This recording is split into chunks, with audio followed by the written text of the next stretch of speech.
ज्यादातर लोग सोचते हैं कि फाइनेंशियल स्ट्रेस बड़ी बड़ी मिस्टेक करने से होता है, लेकिन क्या आपको पता है ऐसा बिल्कुल भी नहीं है। असली प्रॉब्लम बड़ी बड़ी मिस्टेक करना बिल्कुल भी नहीं होता है। असली प्रॉब्लम होती है छोटी छोटी मनी हैबिट्स से। छोटे छोटे मनी डिसीजन जो हम डेली लाइफ में लेते हैं, ऐसे मनी डिसीजन जो कि हम बिना सोचे समझे ले लेते हैं और उन्हें रिपीट करते रहते हैं कंटिन्यूअसली। यहाँ पर प्रॉब्लम इनकम की नहीं है, यहाँ पर प्रॉब्लम है माइंडसेट चेंज करने की, बिहेवियर चेंज करने की। अगर हमें रियल में वेल्थ क्रिएट करनी है तो हमें अपना बिहेवियर चेंज करना होगा। चलिए हम समझते हैं कि वो टॉप 5 रूल्स आखिर क्या हैं, जिनको अगर हम समझ जाते हैं तो हम इजीली फाइनेंशियल फ्रीडम अचीव कर सकते हैं। और मैं ये दावे के साथ कह सकता हूं, अगर आप इन 5 रूल्स को फॉलो करते हैं तो आपको फाइनेंशियल फ्रीडम अचीव करने से कोई नहीं रोक सकता। रूल नंबर 1, कभी भी कंफर्ट के लिए लोन मत लो। हमेशा ये चेक करो क्या ये लोन हम जो ले रहे हैं ये इन फ्यूचर में असेट क्रिएट करेगा या फिर हमारे लिए लायबिलिटी बनकर रह जाएगा। लायबिलिटी मींस क्या हम ये लोन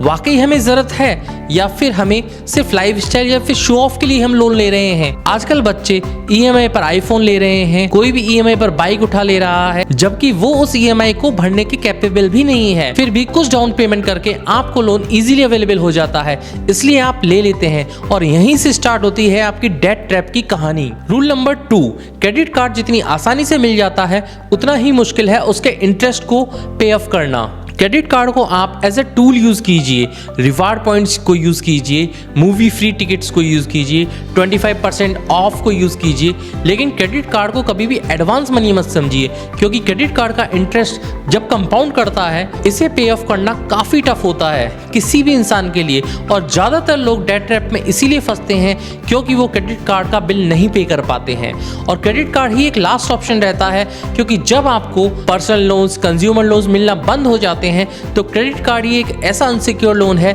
जो इजीली अवेलेबल हो जाता है और आप भी जल्दी से डेट ट्रैप में फंसते चले जाते हैं। सिंपल सा एक रूल बना लो, अगर आपको क्रेडिट कार्ड से ही पेमेंट करना है तो आप उतना ही स्पेंड करें जितना कि आप पे ऑफ कर सकें। रूल नंबर 3, पहले अपने फ्यूचर को सिक्योर करो। सबसे पहले खुद को पे करो। सबसे पहले इन्वेस्टमेंट करेंगे तो ही आपका पैसा बचेगा, लेकिन आप सारे खर्चों के बाद इन्वेस्टमेंट का सोचेंगे तो आपका पैसा कभी भी नहीं बचेगा। हमेशा सिस्टम ये रखना चाहिए, सैलरी, इन्वेस्टमेंट, देन उसके बाद लाइफस्टाइल, ना कि ये सैलरी, लाइफस्टाइल, देन इन्वेस्टमेंट। अगर ऐसा रहता है तो आपके पास कभी भी इन्वेस्टमेंट के लिए पैसा नहीं बचेगा। और हमेशा ये याद रखिए, ऑटोमेशन इंटेंशन से काफी स्ट्रांग होता है। Rule number 4, 2x testing. इसका मतलब ये है, अगर आप कोई भी चीज खरीदना चाहते हैं तो उतना पैसा आपके पास होना चाहिए कि वो चीज आप 2 बार खरीद सकें।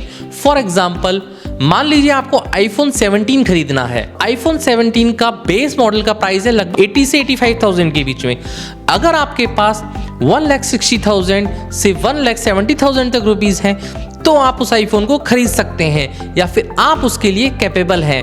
हमेशा इस रूल को फॉलो कीजिए, इससे होगा ये कि आप इंपल्स बाइंग से बचेंगे और आपका मनी वेस्ट होने से बच जाएगा। और यही एक सिंपल टेस्ट है जो आपको लाइफस्टाइल इन्फ्लेशन से भी बचाता है। रूल नंबर 5, बजट नहीं, अपनी कैपेसिटी के नीचे जियो। सिर्फ बजट बना लेने से कुछ नहीं होता, बजट आपको सिर्फ रिस्ट्रिक्ट करता है, लेकिन मंथली मार्जिन आपको खुद को प्रोटेक्ट करना है, क्योंकि अगर आप 10,000 रुपए की भी सेविंग करते हैं तो वो कई लाख रुपए कमाने से ज्यादा सुकून देता है। सिंपल सा फॉर्मूला है जो आपको अपनाना है, margin equals to choice, choice equals to control and control equals to wealth. इसका मतलब ये है कि ज्यादातर लोगों को मनी प्रॉब्लम नहीं है, प्रॉब्लम है अंडरस्टैंडिंग की, प्रॉब्लम है मनी को मैनेज करने की, प्रॉब्लम है आपको फाइनेंशियली समझने की, और प्रॉब्लम है आपको खुद को बदलने की, आपका माइंडसेट चेंज करने की, आपका बिहेवियर चेंज करने की। जब तक आप अपने एक्सपेंसेस को ट्रैक नहीं करोगे तब तक आपको कोई भी चेंजेस देखने को नहीं मिलेगा।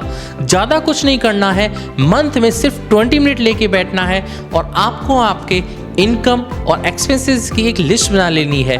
उससे ये होगा कि आपको क्लैरिटी हो जाएगी, मेरे खर्चे कितने हैं, मैं कहाँ पर ज़्यादा खर्च कर रहा हूँ, मैं कहाँ पर सेव कर सकता हूँ और मैं कहाँ पर अपने पैसे इन्वेस्ट कर सकता हूँ ज़्यादा खर्च न करके। हमेशा आपको ये बात ध्यान रखनी है, वेल्थ कभी भी इंटेलिजेंसी से नहीं बनती, वेल्थ बनती है अवेयरनेस और कंसिस्टेंसी से। तो आज का वीडियो यहीं पर समाप्त करते हैं। आशा करता हूं आपको ये वीडियो इन्फॉर्मेटिव लगा होगा। अगर आपको ये वीडियो इन्फॉर्मेटिव लगा है तो प्लीज़ इस वीडियो को लाइक कीजिए, शेयर कीजिए और कमेंट बॉक्स में कमेंट जरूर कीजिएगा कि आपको नेक्स्ट वीडियो किस टॉपिक पर चाहिए। और हाँ, सबसे इंपॉर्टेंट बात, चैनल को सब्सक्राइब जरूर कर लीजिएगा जिससे कि आपको बेल नोटिफिकेशन मिलते रहें रेगुलरली और आप अपनी वेल्थ क्रिएशन की जर्नी को कंटिन्यू कर सकें मेरे साथ। This is Pushpin signing off. जय हिंद।